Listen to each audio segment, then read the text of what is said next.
বড়লোক ব্যক্তির মেয়ে লুসি, যে কিনা পিৎজা ডেলিভারি করত। ঘটনা চক্রে একদিন লুসির দেখা হয় হেনরির সাথে, কিন্তু হেনরিও লুকিয়ে যায় তার আসল পরিচয়।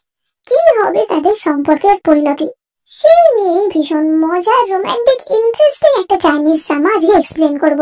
তাহলে চলো শুরু করা যাক। আর শুরু করার আগে তোমরা কিন্তু সাবস্ক্রাইব করতে একদম ভুলো না। ড্রামার শুরুতে আমরা আমাদের প্রধান চরিত্র লুসি লিকে দেখতে পাই, যে কিনা চায়নার হাইজাং এর সবচেয়ে ধনী ব্যক্তির মেয়ে। লুসি একটা হেলিকপ্টার থেকে নামে এবং তার সহকারীদের সাহায্যে পিৎজা ডেলিভারি গার্লের ড্রেস পরে নেয় এবং তার স্কুটারে চড়ে বসে।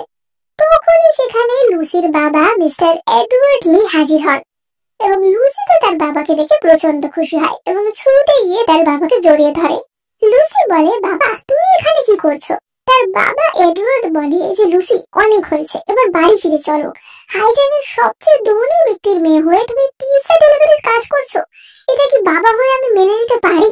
লুসি বলে যে বাবা, এটা তো আমার পার্ট টাইম জব, তাছাড়া তুমিই তো বলেছিলে আমি যদি নিজে নিজে 100 মিলিয়ন কামাতে পারি তাহলে তুমি আর বিয়ে নিয়ে আমার উপর চাপ দেবে না। তাহলে যাও, তুমি বাড়ি যাও, গিয়ে রেস্ট করো, আমি 100 মিলিয়ন কামাই করে তবেই বাড়ি আসবো। তার বাবা বলে যে সে তো বুঝলাম, কিন্তু তুমি যে রোজ বাড়ি থেকে হেলিকপ্টার নিয়ে আসো, এই জায়গাটা তোমার বাড়ি থেকে তো অনেকটা দূর, তাই জন্য আমি তোমার কিছু ব্যবস্থা করে দিয়েছি। তোমার জন্য একটা 1 BHK অ্যাপার্টমেন্ট আর 10,000 টাকার এই কার্ড, আর তোমার যে ভিলাটা পোর্শে গাড়িটা সেটা এখন আমার কাছেই থাকবে। লুনা ভাবে যে এটা কি ভালোবাসা নাকি অত্যাচার। সে বলে যে বাবা তুমি আমাকে এত ভালোবাসো। এবার তখনই পিৎজা ডেলিভারির কল আসে এবং লুনা চলে যায়। এডওয়ার্ডের বাটলার তাকে বলে যে কিন্তু উনি কি এরকম লাইফ কাটাতে পারবেন? এডওয়ার্ড বলে যে আমি চাই যাতে কাটাতে না পারে, তাই জন্যই তো এমন ব্যবস্থা করলাম যাতে তাড়াতাড়িও বাড়ি ফিরে আসে। ওদিকে লুসি সারাদিন ডেলিভারির কাজ করে বাড়ি ফিরছিল, তখনই তার সাথে রাস্তায় ধাক্কা লাগে একটি হ্যান্ডসাম ছেলে হেনরি, যে কিনা আহত অবস্থায় কারোর থেকে পালানোর চেষ্টা করছিল। সে লুসির গলায় ছুরি ধরে বলে যে আমাকে বাঁচাও, না হলে। এই বলে সে লুসির হাতটা ছুরিতে ঠেকিয়ে দেয় এবং বলে যে এই ছুরিতে এখন তোমার ফিঙ্গারপ্রিন্ট আছে, আমি কিন্তু তোমাকে ফাঁসিয়ে দিতে পারি। ফলে লুসি তাকে সাহায্য করতে বাধ্য হয়। পরবর্তী দৃশ্যে আমরা দেখতে পাই যে গুন্ডারা একটি গলিতে হেনরিকে খুঁজতে খুঁজতে আসে এবং লুসি সেখানে দাঁড়িয়েছিল। তারা লুসিকে জিজ্ঞাসা করে যে তুমি এখান দিয়ে একটা ছেলেকে যেতে দেখেছো? এবং লুসি তাদের একটা ঝুড়ির মতো দেখিয়ে বলে যে হ্যাঁ, ওই যে ওখানে লুকিয়ে আছে। গুন্ডারা ওইদিকে যেতেই লুসি তাদের মাথায় মেরে অজ্ঞান করে দেয়। এবার ঝুড়ির তলা থেকে এরিক বেরিয়ে আসে, কিন্তু সে প্রচন্ড আহত অবস্থায় ছিল, তাই সে লুসির উপরই পড়ে যায়। সে লুসিকে বলে যে আমাকে সাহায্য করো, আমি তোমাকে 100 মিলিয়ন টাকা দেবো। এবার লুসি তো টাকাই কামাতে চাইছিল, তাই সে টাকার জন্য হেনরিকে তার বাড়ি নিয়ে আসে। হেনরি মনে মনে ভাবে যে এই মেয়েটাকে তো এমনিতে ভালোই মনে হচ্ছে। তখনই লুসি এক গামলা গরম জল, যেটা কিনা সে হেনরির গা মোছানোর জন্যই নিয়ে আসছিল, সেটা তারই উপর ধরাম করে ফেলে দেয়। লুসি তাকে বলে যে আমি ইচ্ছা করে ফেলিনি, প্লিজ আমার 100 মিলিয়ন থেকে টাকা কেটো না। এবার হেনরি তো অজ্ঞান হওয়ার ভান করে পড়েছিল। লুসি তাকে দেখে বলে যে দেখতে তো হ্যান্ডসামই, কিন্তু একটু বয়স্ক মনে হচ্ছে। হেনরি মনে মনে ভাবে যে হ্যাঁ, অসভ্য, আমি 30, আমাকে বয়স্ক মনে হচ্ছে। যাই হোক, লুসি হেনরির পেটের ক্ষত চিহ্নটি দেখতে পায় এবং সেই ক্ষত পরিষ্কার করে তাকে ব্যান্ডেজ করে দেয়। এবার লুসি লক্ষ্য করে যে হেনরির চোখ পিটপিট করছে এবং সে বুঝতে পারে যে আচ্ছা, তার মানে হেনরি অজ্ঞান হওয়ার নাটক করছে। সে হেনরির পেটের ক্ষততে খোঁচা দিতে থাকে। হেনরি সহ্য করতে না পেরে উঠে পড়ে এবং বলে যে কি হয়েছে? লুসি বলে যে কই, এবার আমার টাকাটা দাও। হেনরি তার হাত ধরে বলে যে আমাকে 1 বছর সময় দাও, আমি কথা দিচ্ছি তোমার টাকা আমি তোমাকে দিয়ে দেব। লুসি বলে যে ও, তাহলে তোমার কাছে কোনো টাকাই নেই? হেনরি বলে যে আমি তোমাকে কথা দিচ্ছি, আমি 1 বছরের মধ্যে প্রচুর পরিশ্রম করে টাকা কামিয়ে তোমার সব ঋণ শোধ করে দেব। কিন্তু লুসি তাকে তখনই ধাক্কা মেরে বাড়ি থেকে বার করে দেয়। এবার ঘরের বাইরে হেনরি চেঁচাতে থাকে যে আমাকে ঢুকতে দাও, আমি তোমার 5 ফরমাস খেটে তোমাকে টাকা দিয়ে দেবো। ওদিকে হেনরির কথা যাতে লুসি না শুনতে পারে, সে কানে হেডফোন লাগিয়ে নেয়। কিন্তু হঠাৎই হেনরি দেখতে পায় যে কেউ একজন লুসির বাইকটা চুরি করার চেষ্টা করছে। সে তাড়াতাড়ি লুসিকে ডাকে এবং তারা নিচে গিয়ে চোরটাকে খুবই পেটায়। লুসি হেনরিকে বলে যে তাড়াতাড়ি পুলিশে কল করো, কিন্তু হেনরি বলে যে আমার কাছে তো ফোনই নেই। যাই হোক, এবার পুলিশে কল করা হয় এবং চোরকে পুলিশে দেওয়া হয়। হেনরি বলে যে দেখো, তুমি আমার একটা সাহায্য করেছো, আমিও তোমার একটা সাহায্য করলাম, এখন কিন্তু আমরা সমান সমান। লুসি বলে যে ঠিক আছে, মেনে নিচ্ছি, এবার বাড়ি যাও। কিন্তু হেনরি তাও তার পিছু পিছু আসতে থাকে। লুসি বলে যে তুমি আমাকে ফলো করছো কেন? হেনরি বলে যে আসলে আমার মনে পড়ছে না যে আমার বাড়িটা ঠিক কোন দিকে, এবং সে লুসির বাড়িতেই চলে আসে। লুসি বলে যে তুমি আমাকে মিথ্যা বলছো না তো? যদি এখানে থাকতে চাও তাহলে কিন্তু আমার কাজ করে দিতে হবে, আর তুমি সোফায় শোবে। আর বাড়ির ভাড়া হচ্ছে 3500 টাকা, আমি 500 দেবো, তুমি 3000 দেবে। হ্যাঁ হ্যাঁ, আমার কোনো জিনিস ধরবে না, আমাকে অকারণে ডাকবে না। হেনরি বলে যে বাবা ঠিক আছে, সবকিছু মেনে নিচ্ছি। এবার লুসি শুতে চলে গেলেই হেনরি তার পকেট থেকে ফোন বার করে এবং তার ম্যানেজারকে কল করে। তার ম্যানেজার বলে যে মিস্টার হেনরি, ভাগ্যিস আপনাকে পাওয়া গেল, পুরো ইয়ন্ডিং গ্রুপে কেওস হয়ে গেছে। জেমস ক্লেম করছে যে আপনি মারা গেছেন, এমনকি ওরা এবার সেই জন্য পার্টিও রেখেছে। আপনি কোথায় আছেন বলুন, আমি এক্ষুনি আপনাকে নিতে আসছি। হেনরি বলে যে না, আমি একটা সেফ প্লেসে আছি, এক্ষুনি আমাকে আনতে হবে না।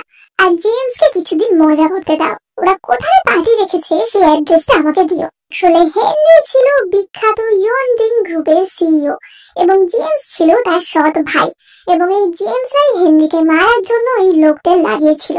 হেনরি মরে গেছে ভেবে জেমস তার সমস্ত সম্পত্তি নিজের নামে করে নিতে চাইছে, কিন্তু সেটা হবে কিনা সেটাই হচ্ছে দেখার বিষয়।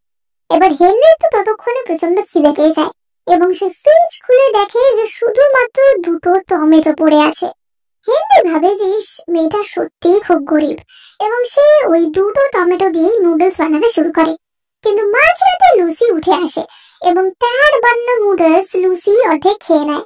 হেনরি বলে যে আমি সারাদিন কিছু খাইনি, আমার জন্য অন্তত কিছুটা রাখো। এই বলে তারা নুডলস এর বোল নিয়ে কাড়াকাড়ি করতে থাকে। কাড়াকাড়ি করতে গিয়ে তারা একটু বেশি ক্লোজ হয়ে পড়ে। লুসি লজ্জা পেয়ে উঠে যায় এবং বলে যে তুমি খেয়ে নাও। লুসি হেনরিকে বলে যে আমার কাছে ছেলেদের এক সেট জামা আছে, ওগুলো তুমি কাল পরতে পারো।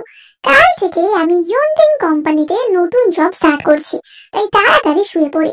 এই বলে সে চলে যায়, কিন্তু তাও তো তার বুকের ধুকপুকানি এরকম একটা মোমেন্টের পর বেড়ে গেছিল। এবার আমরা পরদিন সকালের দৃশ্য দেখতে পাই। লুসি হেনরির জন্য জামা কাপড় রেখে বেরিয়ে যায় তার নতুন জবে। এবার লুসি বেরিয়ে যেতেই হেনরি সোফার তলা থেকে তার ফোন বার করে এবং তার ম্যানেজার ওমকে ডেকে বলে তাকে পিক আপ করার জন্য। কিন্তু সে জামা চেঞ্জ করতে গিয়ে দেখে লুসি তার জন্য একটা স্যান্ডো গেঞ্জি আর হাফ প্যান্ট রেখে গেছে। যাই হোক, সে তো তাই পরেই রওনা দেয়। অন্যদিকে লুসি তো তার নতুন অফিসে জয়েন করে এবং গিয়ে তার দেখা হয় তার স্কুলের পুরনো বন্ধু এলিনার সাথে। কিন্তু এলিনা তাকে দেখে খুশি হয় না, উল্টে তাকে বুলি করে বলে যে তুমি তো কলেজের পর পড়াশোনাই করোনি, তোমার মতো একটা এডুকেশন লেভেল নিয়ে এখানে চাকরি পেলে কি করে, আমার থেকে একদম দূরে থাকবে। লুসি মনে মনে ভাবে যে আরে, আমি তো স্কুলের পর পড়াশোনা করতে বিদেশ চলে গেছিলাম, আর ও বলে কিনা আমি পড়াশোনাই করিনি। এবার ভাগ্যক্রমে লুসিকে এলিনার টিমে জয়েন করতে হয়। সেখানে টিম লিডার ছিল এলিনা। এলিনা আবারও সবার সামনে একই কথা বলে যে এই মেয়েটা তো পড়াশোনাই করেনি বেশি দূর, ও কি করে চাকরি পেল কে জানে। তাই শুনে অন্য একজন কলিগ আইউ বলে যে সত্যি, জামা দেখে মনে হচ্ছে ফুটপাথ থেকে কেনা, ও কি করে আমাদের ডিজাইন ডিপার্টমেন্টে জয়েন করতে পারলো। লুসি মনে মনে ভাবে যে এটা মিলানের লেটেস্ট কালেকশন, আর এরা বলে কিনা রাস্তায়। লুসি বলে যে বুঝেছি, তোমরা এখনো অফিস বুলিং এর কালচার বন্ধ করোনি তাই না। আইও বলে যে বুলিং, হ্যাঁ, তোমার না আছে কোনো যোগ্যতা, না আছে পোর্টফোলিও, সে আবার সামান্য ক্রিটিসিজমও নিতে পারে না। অপর একজন কলিগ বলে যে তুমি আবার বাঁকা পথে ঢোকনি তো। লুসি ভাবে যে রাগ করবো না, আজকেই প্রথম দিন আমাকে টাকা জমাতে হবে। সে বলে যে পুরোটাই ট্যালেন্টের ব্যাপার এবং সে নিজের ডেস্কের দিকে রওনা দেয়। কিন্তু আইও তাকে ল্যাং মারার জন্য পা বাড়ায় এবং লুসি তার পা মারিয়ে দিয়ে চলে যায়। লুসি বলে যে আমি তোমার পা মারাইনি, তুমি আমার পায়ের তলায় পা রেখেছো। এলেনা বলে যে লুসি এক্ষুনি ক্ষমা চাইবে। লুসি বলে যে সরি, আমার পায়ের তলায় আর পা দিও না, আমি কিন্তু অত দেখে শুনে চলি না। তোমরা এবার থেকে কারোর পা মারিয়ে দিলে এই কথাটা কিন্তু বলতেই পারো। যাই হোক, হেনরি তো তার ম্যানেজারের থেকে লুসির ব্যাপারে খোঁজ খবর লাগায়, কিন্তু সে জানতো না যে লুসি কার মেয়ে, কারণ লুসি কোথাওই সেটা প্রকাশ করতো না। সে ম্যানেজার ওংকে বলে যে লুসির উপর নজর রাখতে, কেউ যেন তাকে বুলি না করে সেই দিকে নজর রাখতে। ম্যানেজার ওং বলে যে ঠিক আছে, কিন্তু জেমস তো আপনার মারা যাওয়ার হওয়ার খবর নিউজ পেপারে ছাপিয়ে দিয়েছে। 3 দিন পর তারা সেরিমনি, তারা কোম্পানির সমস্ত মালিকানা নিজেরা নিয়ে নেবে। আবার শুনছি নাকি ম্যাডাম ডিন জেমসের সাথে হাইজ্যানের সবচেয়ে বড় লোক এডওয়ার্ড লি এর মেয়ের বিয়েও ঠিক করেছে, যাতে ওরা আরো বেশি পাওয়ার আর পজিশন পায়।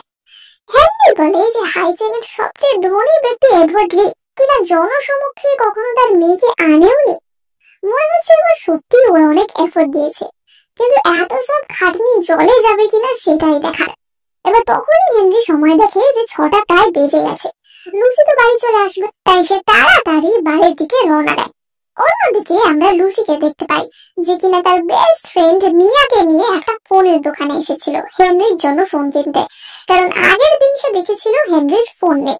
তখনই লুসির কাছে তার বাবার কল আসে এবং তার বাবা তাকে জেমসের পার্টিতে গিয়ে তার সাথে দেখা করার কথা বলে। লুসি তার বাবাকে বলে যে বাবা, আমি তো জেমসকে চিনিও না। তার বাবা বলে যে আমি তোমাকে বিয়ে করতে বলছিলাম, তুমি খালি গিয়ে দেখো, পছন্দ হলে হলো, না হলে আমরা না করে দেব। এবং লুসি তার বাবার কথায় রাজি হয়ে যায়। এবার লুসি মিয়াকেও তার সাথে ওই পার্টিতে যেতে বলে। লুসি বলে যে এই কিনা আমি ইন্ডিপেন্ডেন্ট থাকার জন্য বাবার থেকে দূরে থেকে এত কষ্ট করছি, তারপরেও সেই বিয়ে নিয়ে আমার উপর এত চাপ। মিয়া বলে যে একটা কাজ করো, একটা ছেলে দেখে তুমি ফেক ম্যারেজ করে নাও, তাহলে তোমার বাবা আর তোমাকে জ্বালাবে না। ওদিকে হেনরি ততক্ষণে লুসির বাড়িতে তার পার্সোনাল শেফদের দিয়ে নানা রকম রান্না করিয়ে রেখেছিল। লুসি এসে সেই সব রান্না দেখে খুব খুশি হয় এবং বলে যে তুমি রান্না করেছো। হেনরি বলে যে হ্যাঁ অবভিয়াসলি। লুসি বলে যে তোমার জন্য একটা গিফট আছে এবং সে তাকে ফোনটা দেয়। হেনরি বলে যে তুমি আমার জন্য এত দামি ফোন এনেছো, এবং সে তো প্রচন্ড খুশি হয়ে যায়। কিন্তু বাক্স খুলে সে দেখে এটা তো একটা পুরনো মডেলের বাটন ফোন। লুসি বলে যে এরকম করো না, এটা কিন্তু তোমার অনেক কাজে লাগবে, কিন্তু এটা তো একটা সস্তা ফোন, তাই আমি তোমার থেকে টাকাটা নেব না, কিন্তু তার বদলে তোমাকে আমাকে একটা ছোট্ট ফেভার করতে হবে। হেনরি বলে যে ছোট্ট ফেভার, তা কি তোমার এই ছোট্ট ফেভার? লুসি বলে যে আমাকে বিয়ে করতে হবে। হেনরি বলে যে কি বিয়ে? আমার পক্ষে এটা সম্ভব না, এবং সে উঠে চলে যায়।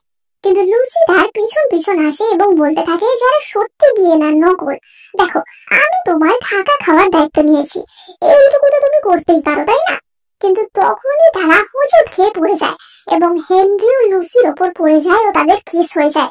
কিন্তু এটা কোনো রোমান্টিক সিন ছিল না, এটা ছিল লুসির একটা দুষ্টুমি। সে পট করে তাদের কিসের একটা ফটো তুলে নেয় এবং বলে যে তুমি যদি আমাকে বিয়ে না করো, আমি কিন্তু এই ফটোটা দিয়ে তোমার নামে হ্যারাসমেন্টের রিপোর্ট করে দেব। এবার তুমি বলো কি করবে? হেনরি বলে যে ঠিক আছে আমি রাজি, কিন্তু আমাদের একটা প্রিনাপশিয়াল এগ্রিমেন্ট অথবা একটা বিবাহ পূর্ব চুক্তি করতে হবে। এবং তারা দুজনে একটা এগ্রিমেন্ট বানায়। পার্টি এ হচ্ছে হেনরি এবং পার্টি বি হচ্ছে লুসি। এবার তারা রুল বানায়। প্রথম রুল হচ্ছে যে লুসি অর্থাৎ পার্টি এ কে পার্টি বি সব রকম এমার্জেন্সি সিচুয়েশনে সাহায্য করবে। অর্থাৎ হঠাৎ যদি বাড়ি থেকে কেউ এসে যায়, তাহলে পার্টি বি প্রিটেন্ড করবে যে হ্যাঁ সে পার্টি এ এরই বর। দ্বিতীয় রুল হেনরি বানায়। হেনরি বলে যে পার্টি বি অর্থাৎ লুসি কখনো হেনরিকে নিয়ে কোনো উল্টো পাল্টা ভাবনা চিন্তা করবে না। থার্ড রুল বলে লুসি যে তারা বেড শেয়ার করবে না। এইভাবে তারা তাদের ডিল সাইন করে। এবার তারা ম্যারেজ বিউরোতে গিয়ে বিয়ে করে নেয়। অন্যদিকে আমরা হেনরির ভাই জেমসকে দেখতে পাই, যে কিনা ভাবছিল এখন তো সেই সর্বের সর্বা। ম্যানেজার ওয়াং জেমসের সাথে থাকলেও সে তো তলে তলে হেনরির প্রতি লয়াল ছিল। তখনই জেমসের মা মিসেস ডিন সেখানে আসে এবং বলে যে সবার আগে এই লোকটাকে কাছ থেকে বার করো। আর আজকের পার্টিতে হাইজ্যানের সবচেয়ে বড় লোক ব্যক্তির মেয়ে আসছে, ওর সাথে ভালো সম্পর্ক তৈরি করবে। জেমস বলে যে আমি শুনেছি ওর মেয়েকে নাকি খুব একটা ভালো দেখতে না, তাই জন্যই তো কোথাও মুখ দেখায় না, আমি অ্যারেঞ্জ ম্যারেজ করতে চাই না। তার মা বলে যে কুৎসিত তো কি হয়েছে, আমাদের তো পয়সা নিয়ে কথা, একবার বিয়ে হয়ে গেলে তারপর তুমি বাইরে যেখানে যা খুশি প্রেম করো। আর তোমার ঠাকুমা পরিবারের একজন প্রভাবশালী ব্যক্তি, তাই বেশি বাড়াবাড়ি করবে না। এবার রাতের বেলা লুসি তার বাবার পাঠানো ব্র্যান্ডেড ড্রেস পরে লুকিয়ে লুকিয়ে পার্টিতে যাওয়ার কথা ভাবে। হেনরিও অন্যদিকে তার বারবারি স্যুট পরতে যায়, কিন্তু তারা তো গরিব সেজে আছে একে অপরের কাছে, তাই জন্য লুসি তার ফুড ডেলিভারির জামা এবং জেমস তার ড্রাইভারের জামা পরে বেরোয়। লুসি বলে যে আমি রাতের বেলা ফুড ডেলিভারির কাজ করছি এক্সট্রা মানের জন্য, এবং হেনরিও বলে যে হ্যাঁ আমিও একটা নতুন ড্রাইভারের কাজ পেয়েছি। তাই জন্য আমি বেরোচ্ছি। সেই বলে তারা দুজনেই বেরিয়ে যায়, কিন্তু তারা যাবে তো একই পার্টিতে। এবার আমরা জেমসের পার্টির দৃশ্য দেখতে পাই। সেখানে অনেক বিজনেসম্যানরাই তাদের মেয়ের সাথে জেমসের পরিচয় করাতে চাইছিল, কিন্তু জেমসের মা তাদেরকে বাধা দেয় না, কারণ তারা তো হাইজ্যাংয়ের সবচেয়ে ধনী ব্যক্তির সাথে সেটিং করিয়েছে। এবার পার্টিতে জেমস নিজেকে ইয়ন্ডিং গ্রুপের নেক্সট সিইও হিসেবে ঘোষণা করে এবং কন্ট্রাক্টে সাইন করতে যায়। কিন্তু তখনই ম্যানেজার ওয়ং এসে বলে যে জেমস, তোমার কি এতই সাইন করা তাড়া? তা তোমার দাদার জন্য একটু ওয়েট করো। জেমস বলে যে তোমার কি মাথা খারাপ, যাও তোমাকে এক্ষুনি চাকরি থেকে বার করে দিলাম। তখনই একাধিক বডিগার্ডের সাথে সেখানে হাজির হয় হেনরি। জেমস তো তাকে দেখে পুরোই অবাক হয়ে যায়। জেমস বলে যে দাদা তুমি বেঁচে, এবং সবাই হেনরিকে দেখে খুবই খুশি হয়।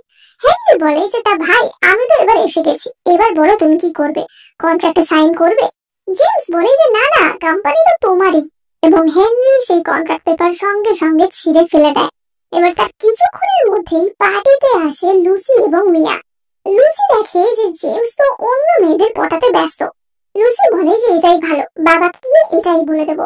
এবার তখনই হেনরি তাকে দেখতে পায় এবং তাকে এড়িয়ে পাশ দিয়ে চলে যায়। ওদিকে হেনরির সাথে তার ঠাকুমার দেখা হয়। তা ঠাকুমা বলে যে তুমি তো আমাদের চিন্তায় ফেলে দিয়েছিলে, কিন্তু আমি ঠিকই খুঁজে বার করবো যে কারা তোমার উপর অ্যাটাক করিয়েছিল। আমার বয়স হয়ে গেছে ঠিকই, কিন্তু আমার নাতিকে কেউ কিছু করলে আমি তাকে ছাড়বো না। হেনরি বলে যে ঠাম্মা তুমি চিন্তা করো না, আমি বিয়ে করে নিয়েছি, ও খুব ভালো মেয়ে। এই কথা শুনে হেনরি ঠাম্মি তো প্রচন্ড খুশি হয়। জেমসের মা বলে যে জেমস, আমরাও জেমসের বিয়ে হাইজ্যাংয়ের সবচেয়ে বড় লোক মেয়ের সাথে দিচ্ছি। ঠাকুমা বলে যে তাই? তা আমি তো জেমসকে দেখছি যে অন্য দুটো মেয়ের সাথে ফ্লার্ট করে বেড়াচ্ছে। এবার ততক্ষণে জেমস সেই মেয়েদের ছেড়ে মিয়া এবং লুসিকে দেখতে পায়, এবং জেমস বলে যে আচ্ছা তোমাদের মধ্যে এডওয়ার্ড লি এর মেয়ে কোনটা? এবং লুসি মিয়াকে দেখিয়ে বলে যে এই যে এইটা। জেমস বলে যে আমি একটু মিয়ার সাথে আলাদা করে কথা বলতে চাই, এবং লুসি সেখান থেকে কেটে পড়ে, এবং তখনই তার ধাক্কা লাগে হেনরির সাথে। কিন্তু হেনরি ততক্ষণে তার স্কুল বুট ছেড়ে ড্রাইভারের পোশাক পরে নিয়েছিল। হেনরি বলে যে তুমি এখানে কি করছো? এই পোশাকে তুমি কি ফুড ডেলিভারি করতে এসেছো? লুসি বলে জানে না না, আমাকে ওই মহিলাটা অ্যাপয়েন্ট করেছে যাতে উনি পার্টিতে এসে বেশি ড্রিঙ্ক না করে, সেইটা দেখার জন্য। ওই যে দেখছো, ওই মেয়েটা হাইজ্যাংয়ের সবচেয়ে ধনী ব্যক্তির মেয়ে, কিন্তু তুমি এখানে কি করছো? হেনরি বলে যে আসলে পার্টিতে তো কারো না কারো ড্রাইভারের দরকার হয়, তাই জন্য আমি এখানে এসেছি। যাই হোক, এবার তাড়াতাড়ি বাড়ি চলো। কিন্তু তখনই লুসির পা মচকে যায় এবং হেনরি তাকে কোলে করে নিয়ে পার্টি থেকে বেরিয়ে আসে। ওদিকে মিয়া জেমসকে বলে যে মিস্টার ডিন, আমার মনে হয় না যে আমরা খুব একটা গুড ম্যাচ, আমি যাই। কিন্তু জেমস তার হাত ধরে টানাটানি করতে থাকে, কিন্তু তখনই ম্যানেজার ওয়ং এসে জেমসের থেকে মিয়াকে বাঁচায়। এবার হেনরি তো বাড়ি এসে লুসির পায়ে ওষুধ লাগিয়ে দিচ্ছিল, এবং লুসি তার দিকে হা করে তাকিয়েছিল। হেনরি বলে যায় কি দেখছো? লুসি বলে যে তুমি কিন্তু বেশ হ্যান্ডসাম আছো।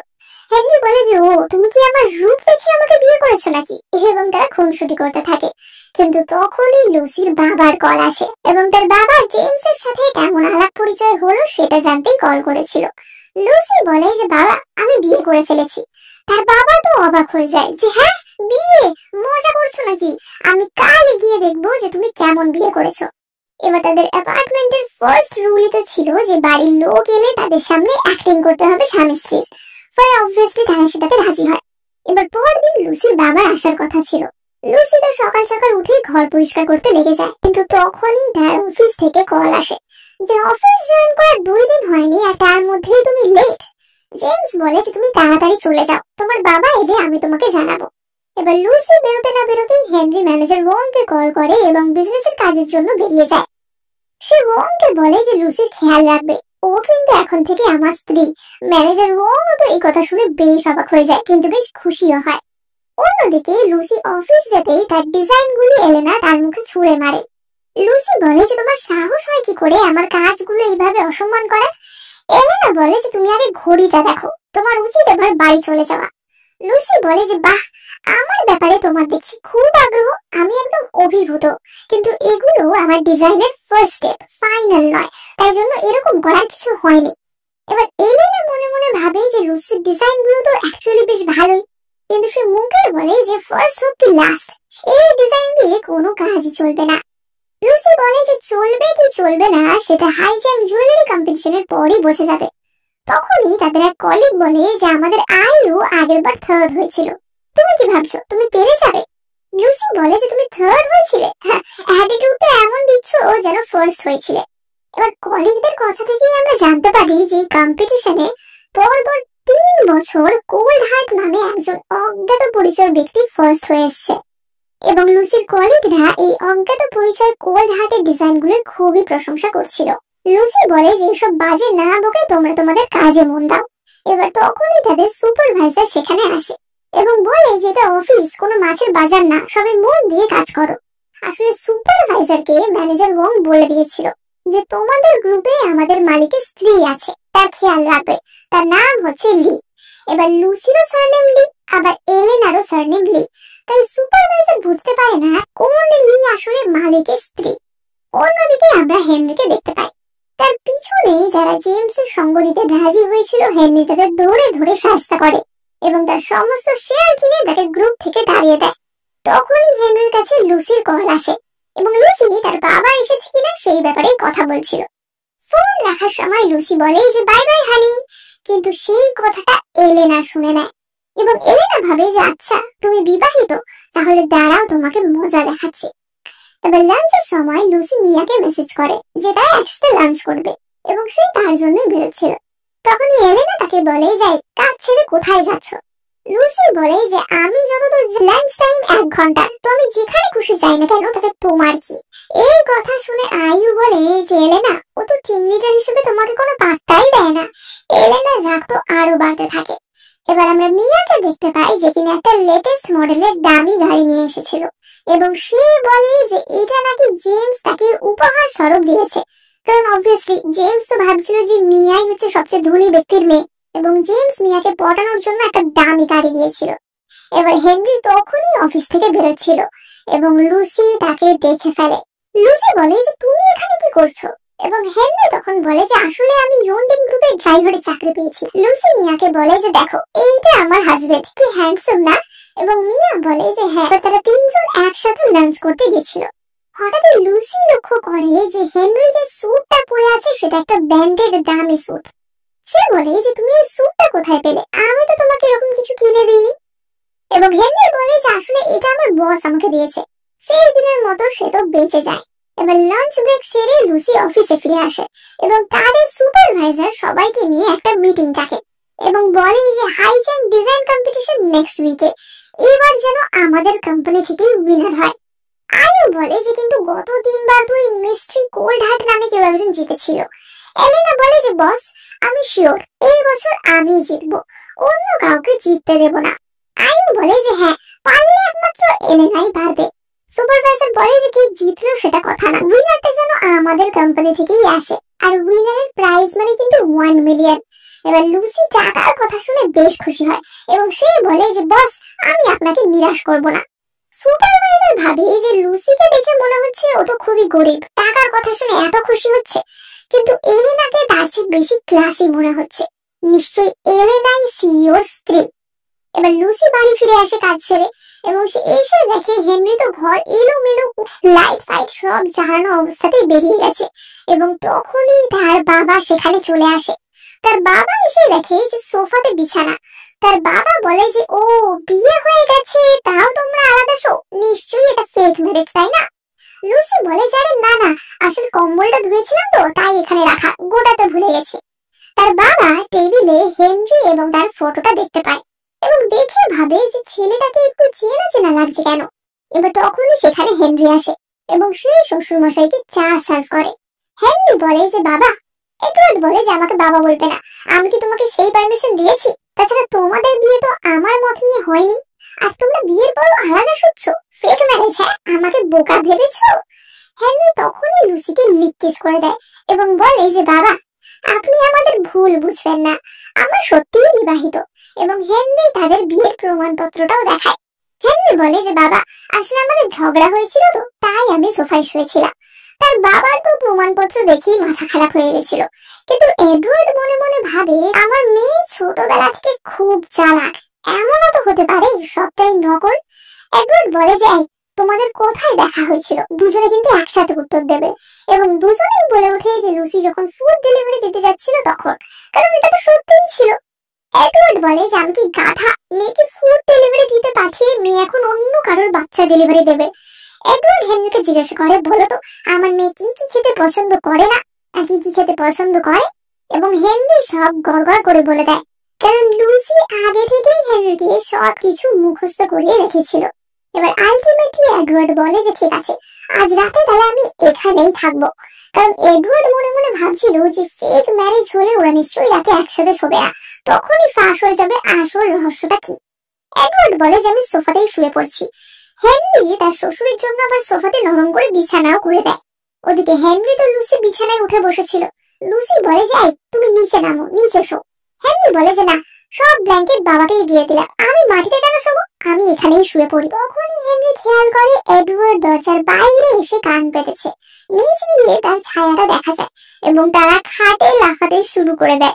তাতে এডওয়ার্ডের যা বোঝার সে বুঝে গিয়ে সোফাতে গিয়ে ঘুমিয়ে পড়ে। পরদিন সকালে উঠে তারা দেখে যে এডওয়ার্ড ফিরে গেছে এবং সে তার মেয়ের জন্য একটা নোট রেখে গেছে। সেখানে লেখা ছিল যে দুষ্টু মেয়ে, হেনরিকে একদিন সময় করে আমাদের বাড়িতে এনো। লুসি বলে যে তুমি আমার বাবার টেস্ট পাস করে গেছো। হেনরি বলে যে তাহলে আমার রিওয়ার্ডটা কই, এবং সে ক্লোজ হয়। কিন্তু তখনই লুসি তার হাঁটুতে লাথি মেরে বলে যে হ্যাঁ, লজ্জা করে না, আবার রিওয়ার্ড চাইছে। হেনরি বলে যে এটার জন্য কিন্তু তুমি খুব পস্তাবে। লুসি বলে যে কি করবে তুমি? দাঁড়া, আমি ডিজাইন কম্পিটিশনটা জিতলে তোমাকে শপিং এ নিয়ে যাব, তোমাকে একটা নতুন ফোনও কিনে দেবো। যাই হোক, অন্যদিকে আমরা হেনরি ঠাকুমাকে দেখতে পাই, যে কিনা তার বাটলারের থেকে হেনরির বউয়ের ব্যাপারে খোঁজ খবর নিচ্ছিল। তখনই সেখানে জেমস এবং তার মা আসে। জেমসের মা বলে যে মা, আসলে জেমস তো একটা মেয়েকে পছন্দ করে, সে হচ্ছে হাইজেনের সবচেয়ে ধনী ব্যক্তি এডওয়ার্ড লিয়ের মেয়ে মিয়া। তাই আমরা চাই যে আমাদের তরফ থেকে আমরা ওনাদের কাছে সম্পর্ক নিয়ে যাই। হেনরি ঠাকুমা মনে মনে ভাবে যে মেয়েটা আর কাউকে পছন্দ করতে পারলো না। তার মা বলে যে তাহলে আপনি যদি একবার মিস্টার এডওয়ার্ডের সাথে কথা বলে দিনক্ষণ ঠিক করেন তাহলে খুব ভালো হয়। এবং তার ঠাকুমা তিক্ত মনে রাজি হয়। ওইদিকে আমরা লুসি এবং মিয়াকে দেখতে পাই। মিয়া লুসিকে একটা কার্ড দেয় এবং বলে যে হেনরি আমাকে যা যা গিফট দিয়েছিল সে সব আমি বেঁচে দিয়েছি, এই নাও, এই কার্ডে 3 মিলিয়ন টাকা আছে, তোমার তো এখন দরকার, তাই না?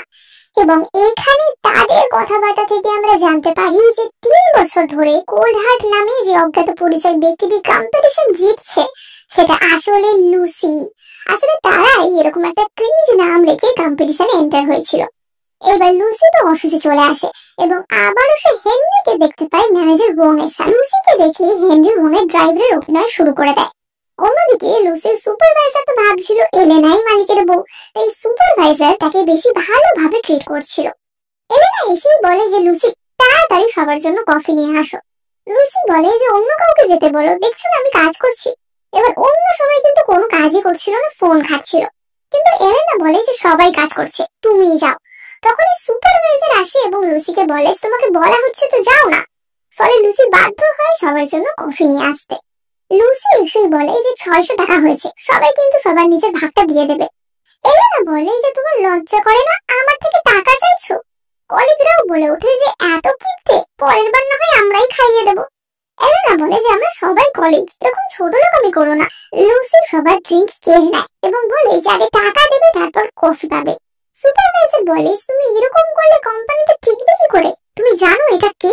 এলেনা কোম্পানির সিইওর ওয়াইফ। এলেনা বলে যে হ্যাঁ, আমি সেটা এতদিন বলতে চাইনি, কিন্তু তুমি একটু বেশি বাড়াবাড়ি করছো। লুসি বলে যে মনে হয় আমাদের সিইওর চয়েস খুবই খারাপ, এবং এলেনা তাকে ঠাস করে একটা চড় মারে এবং বলে যে মুখ সামলে কথা বলবে। লুসি বলে যে আমার গায়ে জীবনে কেউ হাত তোলেনি, এমনকি আমার বাবা মাও না। এলেনা বলে যে ঠিক আছে, তাহলে তোমার যে শিক্ষাটা তোমার বাবা মার দেওয়া দরকার ছিল সেটা আমিই দিচ্ছি। এবং সে আবারও লুসিকে চড় মারতে যায়, কিন্তু এইবার লুসি তার হাত ধরে নেয়। এলেনা বলে যে হাত ছাড়ো, তাকাচ্ছ কি? আমি সিইওর ওয়াইফ, আমাকে মারার সাহস তোমার হবে? এবং লুসি ঠাসিয়ে এলেনাকে এক চড় মারে। এলেনা বলে যে তোমার এত সাহস? এই বলে এলেনা লুসি চুল টেনে ধরে এবং লুসিও তার চুল টেনে ধরে। সেখানে আইও চলে আসে এবং তিনজনে মিলে চুলোচুরি করতে শুরু করে দেয়। তখনই একজন কলিগ লুসির ডেস্ক থেকে একটা পেপার দেখায়, যেটা আসলে একটা প্রেগন্যান্সি রিপোর্ট ছিল এবং সেখানে লেখা ছিল লুসি প্রেগনেন্ট। আসলে লুসিকে ফাঁসানোর জন্য এটা এলেনাই করেছিল। সুপারভাইজার বলে যে তুমি জয়েনিং এর সময় প্রেগন্যান্সির কথা লুকিয়েছিলে, তাই জন্য আমি কিন্তু তোমাকে এক্ষুনি কাজ থেকে বার করে দিতে পারি। যাও, ব্যাকশো ব্যাটার নিয়ে এক্ষুনি বের হয়ে যাও।